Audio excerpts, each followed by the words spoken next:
اعوذ باللہ من الشیطان الرجیم بسم اللہ الرحمن الرحیم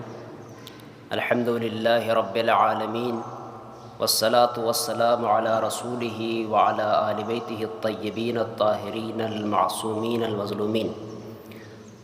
اما بعد فقد قال سبحانہ وتعالی فی کتابہ المجید بسم اللہ الرحمن الرحیم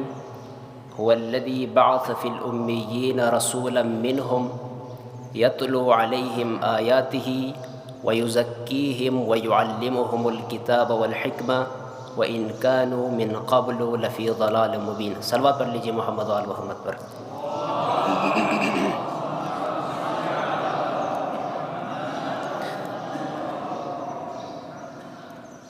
سب سے پہلے اب تمام حاضرین، اساتذہ کرام اور تمام دیکھنے والوں کو آج کی اس عظیم عید بعثت نبوی کے حوالے سے ہدیہ تبریک عرض کرتا ہوں۔ سامعین گرامی، کائنات کے اندر موجود ہر ذرہ اور ہر مخلوق اپنے وجود میں ہر لمحہ خالق کائنات کی طرف محتاج ہے۔ لطف الہی کے بغیر کوئی شے ایک لمحے کے لیے بھی قائم نہیں رہ سکتی، لہٰذا ہر موجود اس کائنات کے اندر جو کچھ بھی ہے وہ اس کے آسمان لطف کے سائے میں اپنے اپنے حساب سے سانس لیتا ہے، اور بے شمار مخلوقات پروردگار عالم نے اس کائنات کے اندر اپنی خلق فرمائی، اور ان مخلوقات میں سے بنی نوع انسان کو ممتاز صفات کا مالک بنا کر اشرف المخلوقات کا لقب دے کر اس دنیا میں بھیجا، اس دنیا میں خلق کیا، اور خلق فرما کر بھی اسے بے مقصد اور بے رہنما نہیں چھوڑا، اسے اس دنیا کے حوالے بے مقصد نہیں کیا، بلکہ اس کو درجۂ کمال تک پہنچانے کے لیے ہر لمحہ، ہر مرتبہ، ہر جگہ اس کی رہنمائی اور اس کی ہدایت کرتا رہا۔ اور چونکہ اللہ جسم و جسمانیات سے منزہ ہے، وہ جسمانی طور سے خود آ کے ہماری ہدایت اور رہنمائی نہیں کر سکتا، اس لیے اس نے اپنے مصطفیٰ اور منتخب بندوں کو نظام زندگی کے لیے آئین اور قانون دے کر بھیجا ہے۔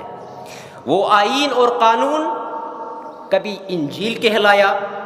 کبھی تورات کہلایا، کبھی زبور کہلایا، کبھی مختلف صحف کے ذریعے سے، صحیفوں کے ذریعے سے اس انسان کی رہنمائی پروردگار عالم کرتا رہا۔ بالآخر ایک ایسا قانون اور آئین اس انسان کی رہنمائی کے لیے پروردگار عالم نے دیا ہے کہ جو جامع اور مکمل ضابطۂ حیات ہے، وہ ایسا دستور ہے کہ جو دنیاوی اور اخروی زندگی کی کامیابی کی ضمانت دیتا ہے، وہ ایسا آئین اور دستور ہے کہ جو کسی خاص زمانے کے لیے نہیں بلکہ قیامت تک آنے والی انسانیت کے لیے ہدایت کا سرچشمہ بن کے آیا ہے۔ اس آئین اور دستور کا نام قرآن مجید ہے، جسے پروردگار عالم نے اپنے اس محبوب ترین بندے پر نازل فرمایا ہے کہ جو اس وقت بھی نبی تھا جب آدم آب و گل کے درمیان تھا۔ اس محبوب کبریا پر نازل فرمایا ہے یہ آئین اور دستور کہ جو خود بھی کسی زمانے، کسی خاص زمانے کے لیے نبی نہیں بلکہ قیامت تک آنے والی انسانیت کے لیے رہبر اور ہادی ہے، اور اس کی زندگی کو پروردگار عالم نے تمام انسانیت کے لیے اسوہ کامل قرار دیا ہے۔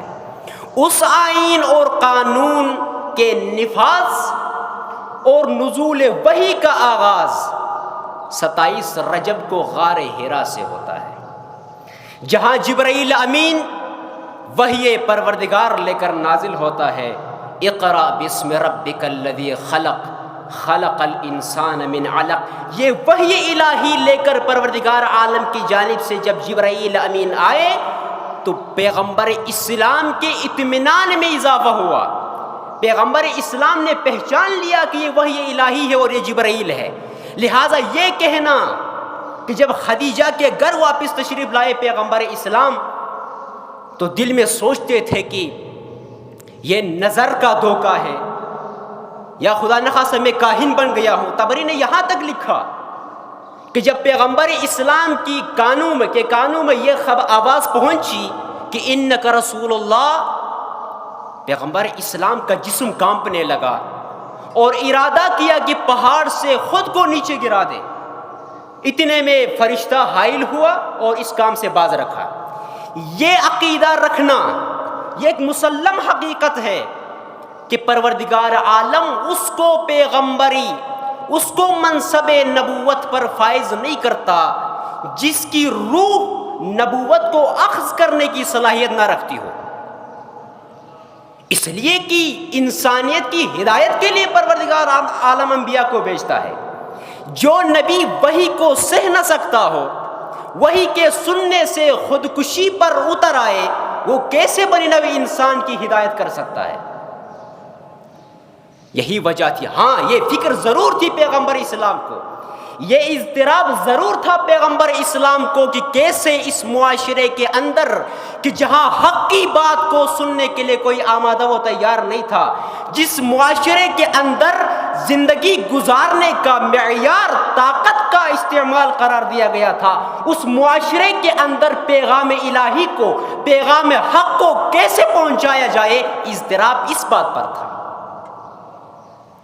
یہ اضطراب تھا۔ ایسا نہیں ہے کہ پیغمبر اسلام وحی کو سہ نہ سکے۔ اسی لیے پیغمبر اسلام نے ابتدا میں دعوت اسلام کو خفیہ رکھا۔ 3 سال، بعض کے نزدیک 5 سال مسلسل خفیہ انداز میں تبلیغ پیغمبر اسلام نے کی،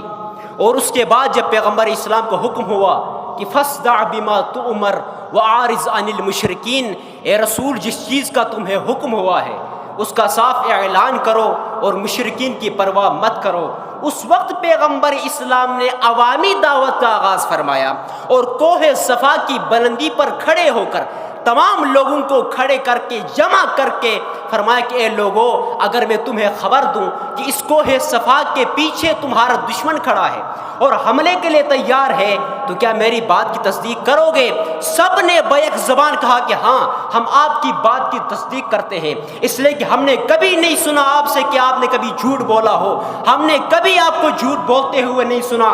معلوم یہ ہوتا ہے کہ پروردگار عالم کا یہ رسول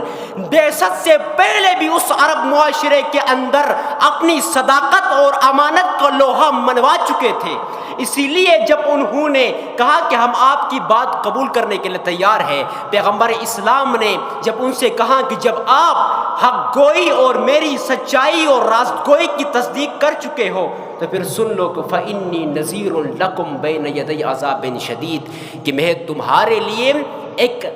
تمہیں خبردار کرنے کے لیے آیا ہوں، ایک عذاب شدید سے خبردار کرنے کے لیے آیا ہوں۔ یہ عوامی دعوت کا آغاز پیغمبر اسلام نے جب کیا، مشرکین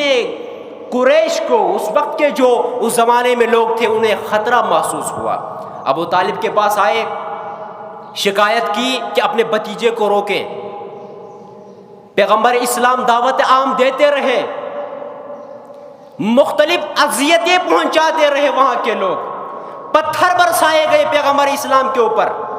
تکلیفیں دیتے رہے۔ بالآخر جب ان سے کچھ بن نہیں پایا تو اس وقت پیغمبر اسلام کی خدمت میں آ کر کہنے لگے کہ ہم آپ کو مال و دولت دیں گے۔ مال و زر کی لالچ دی گئی، لیکن سلام ہو پیغمبر اسلام کی ذات پر کہ ان تمام پیشکشوں کے مقابلے میں زبان حق پر صرف ایک ہی جملہ جاری رہتا تھا کہ واللہ لو وضع الشمس فی یمینی والقمر فی شمالی الا ان اترک ھذا لما ترکت۔ خدا کی قسم تم دولت دنیا کی بات کرتے ہو، اگر اس کام کے ترک پر محمد مصطفیٰ کے دائیں ہاتھ پر چاند رکھ دیا جائے، بائیں ہاتھ پر سورج رکھ دیا جائے، تب بھی محمد مصطفیٰ اپنے مشن سے ایک قدم پیچھے ہٹنے کو تیار نہیں ہے۔ کیوں؟ اس لیے کہ پیغمبر اسلام وَيُزَكِّيهِمْ وَيُعَلِّمُهُمُ الْكِتَابَ وَالْحِكْمَةَ کا پرچم لے کر نکلے تھے۔ اس عظیم مشن کو لے کر جو بندہ نکلے اسے دنیاوی مال و زر سے خریدا نہیں جا سکتا۔ اسی وجہ سے علم و دانش اور تزکیے کے ذریعے سے پیغمبر اسلام نے بنی نوع انسان کی رہنمائی اور تربیت کی۔ اس لیے کہ یہ دونوں ہی چیزیں ہیں، یہ دو ہی پر ہیں کہ جن کے ذریعے سے انسان آسمان سعادت کی بلندیوں پر پرواز کر سکتا ہے۔ یہ دو ہی پر ہے کہ جن کے ذریعے سے انسان الہی رستے کو اختیار کر کے قرب الہی حاصل کر سکتا ہے۔ یہی وجہ ہے کہ اس معاشرے کے اندر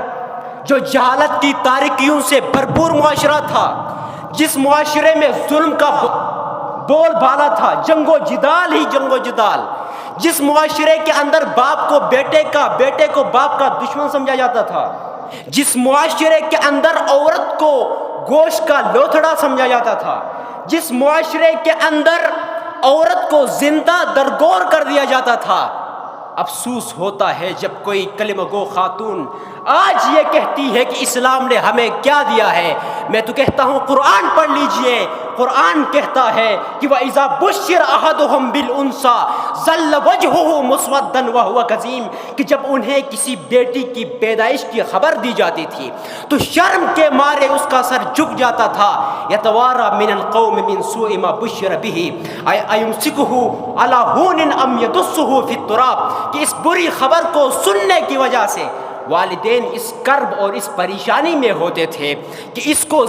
ذلت کے ساتھ زندہ رہنے دیا جائے یا اس کو زندہ دفنا دیا جائے۔ اس عرب معاشرے کے اندر جہاں زندہ درگور ہوتی تھی عورت، اسلام نے ایسی روشنی پھیلائی ہے کہ جس عرب معاشرے میں کل تک عورت کو ذلت کا سامنا تھا، اس کو باپ کے لیے رحمت بنا کر اسلام نے انٹروڈیوس کروایا ہے۔ کل تک جس عورت کی پیدائش کو باپ کے لیے ذلت سمجھا جاتا تھا، اسے زوجہ کا درجہ دے کر شوہر کے لیے نصف ایمان کا درجہ دیا ہے۔ کل تک جو عورت زندہ درگور ہوتی تھی، آج اسلام نے اسے ماں کا درجہ دے کر اس کے قدموں تلے اولاد کے لیے جنت رکھ دی ہے۔ یہ ہے اسلام۔